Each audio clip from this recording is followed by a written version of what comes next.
Hello people, Pazzi here, welcome back to the ABC Murders. This is interesting. Whoa, a collection of knives. These daggers are only ceremonial weapons. I do not think that the crime weapon is here. Yeah, they look kind of flat. Not sharp at all.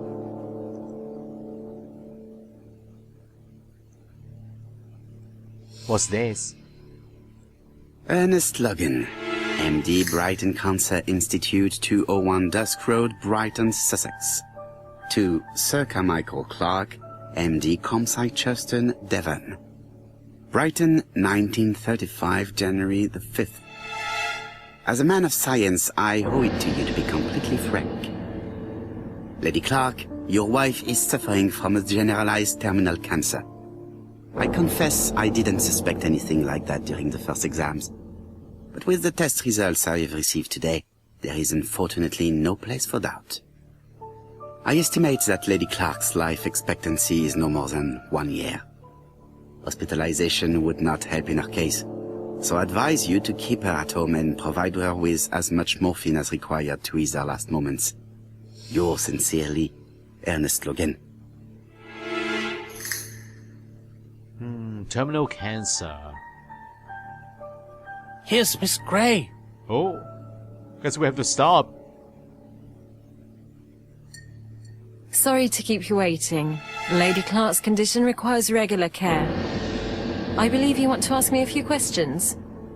Indeed, mademoiselle. This porcelain is remarkable. Is it old? It's about 3 centuries old, I believe. Wait, let me find the reference. The porcelain. What are we talking about here? You mean the cups? It is not the right time. Still not the right time for snacks. She appears to be very flustered. Look at her eyes.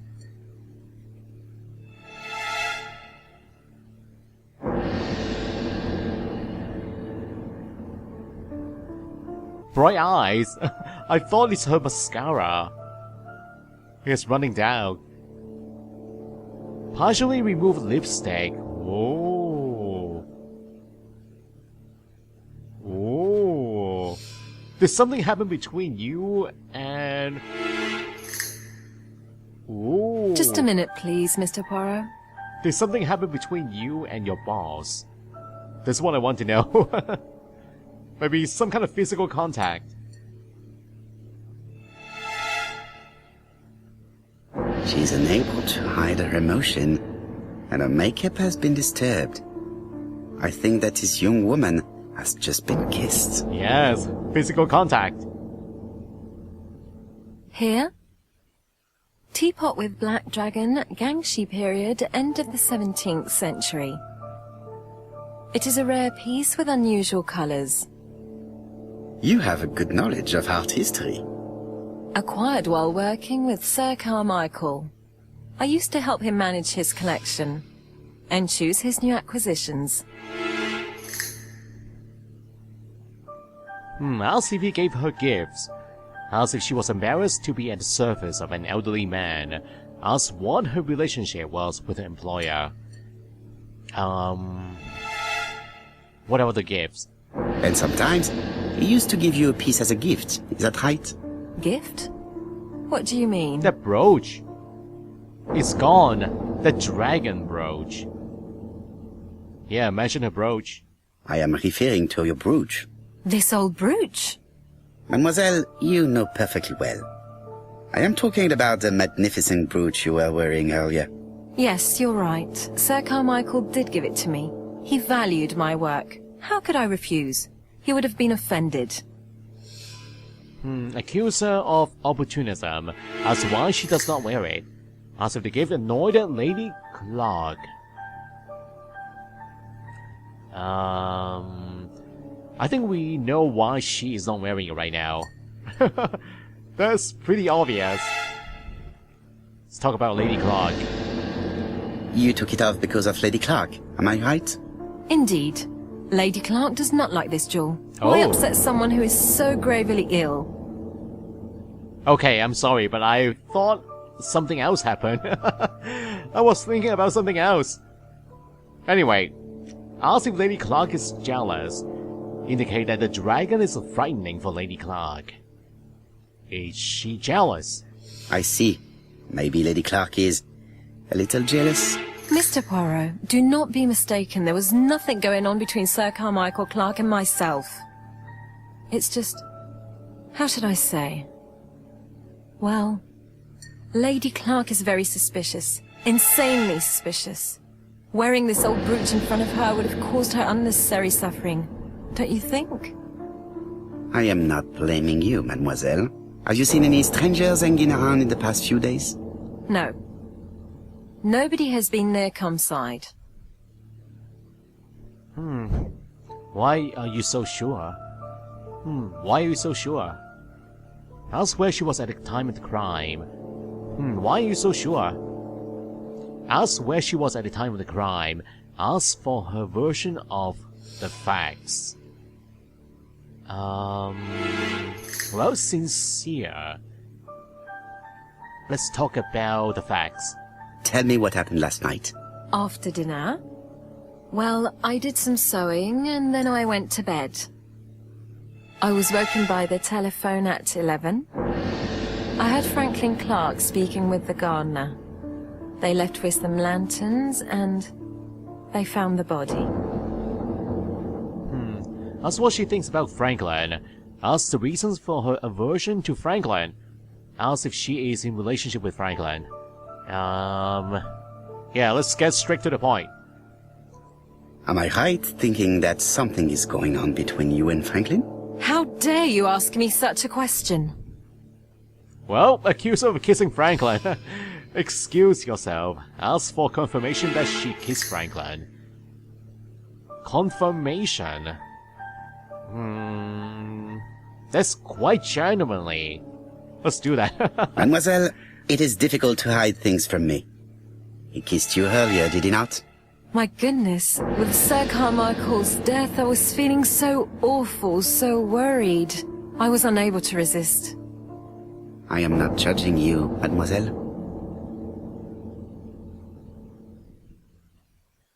Miss Grey, if I may be so bold, please do not take offence. My friend has rather unusual methods, but all he wants is to find the murderer. Yes, I understand. I must rest. Please excuse me. Earlier, you asked me to watch the living room door for you. I don't wish to be indiscreet, but sometimes a gentleman stumbles upon a secret without intending to. That is sometimes the case. And I saw Franklin Clark kissing Miss Grey at the foot of the stairs. Do you think this is a common occurrence? No, I saw emotion, intensity. I think it was their first kiss. Well done, mon ami. Well spotted. First kiss. However, I don't think I completely understand this business. Why did Sir Carmichael not defend himself? He appeared to have been active and strong. The murderer did not give him a chance. Let us try and reconstruct the scene. Oh, already? Okay, here we go again. The exciting part.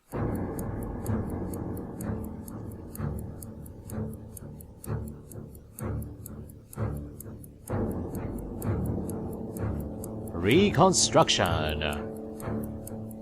Sir Clark is taking his customary walk. Our killer is hiding behind a bush. And we wait. The old man walks quietly along the gravel path. Okay, almost there. Now we admire. Then we attack. Sir Clark sees a shadow.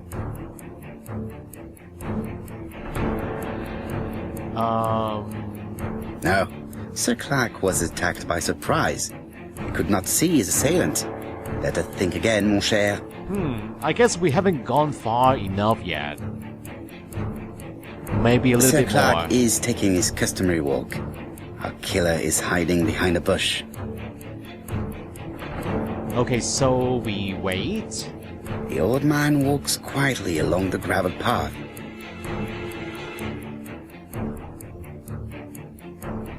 We wait again. He then passes the bush and continues on his way to the house. Aha. Okay, No, it's about Sir time. Clark used to What? gaze at the sea. Let her think again.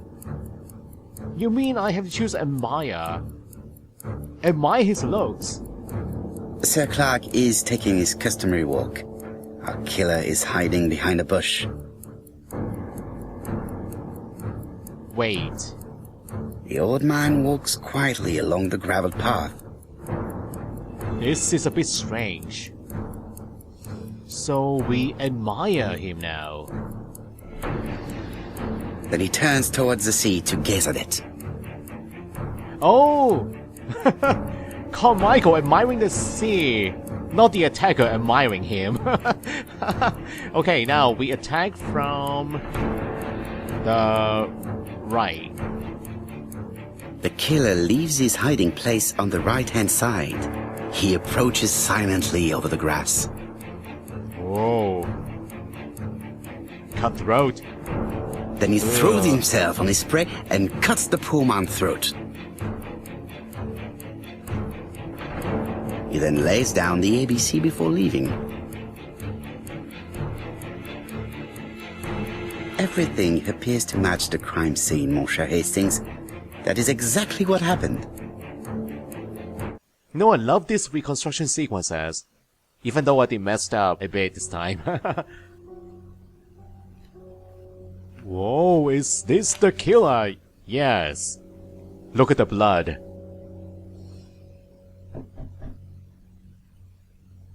Oh, just a minute. I'm getting dressed.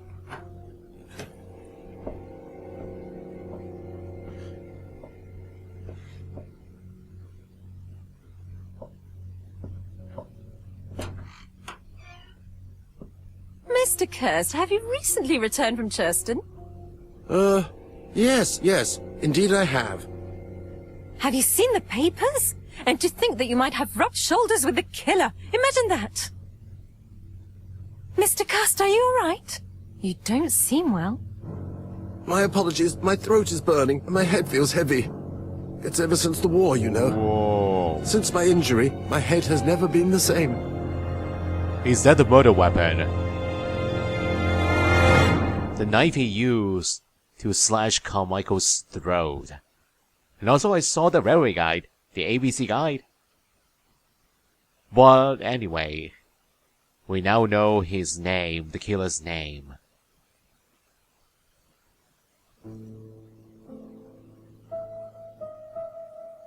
Poirot, it's a pleasure to be with you again after all these years. I looked for a gift to thank you, and I found this propelling pencil. An authentic collector's item. You spoil me, Mon Ami. And you more so by sharing investigations. Do not underestimate the help you are to me, Hastings. Intellect is not everything. There is also goodwill, and you are not short of that. Later, I will ask you to help me tidy up the room and bring some chairs. Our guest will be here soon. Ah, is Thora Grey coming? Naturally. She is a fascinating young woman, n'est-ce pas? Oh, come on, Poirot. I'm a married man. And Miss Grey has already been courted by Franklin Clark. Poirot, our guests will be here soon. We must prepare ourselves. Guess, are we having a party? Whoa. I should take advantage of the silence to examine them. Well, you have just obtained a modifiable object. To use it, select the object in your inventory and click on the icon. It is only available if a modification is possible. So, are we having a party here or what? Okay, now we have some new objects. And new thumbnails again.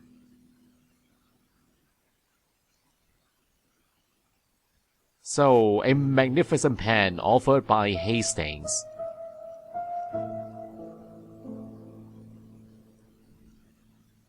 So, am I supposed to do something here? Oh.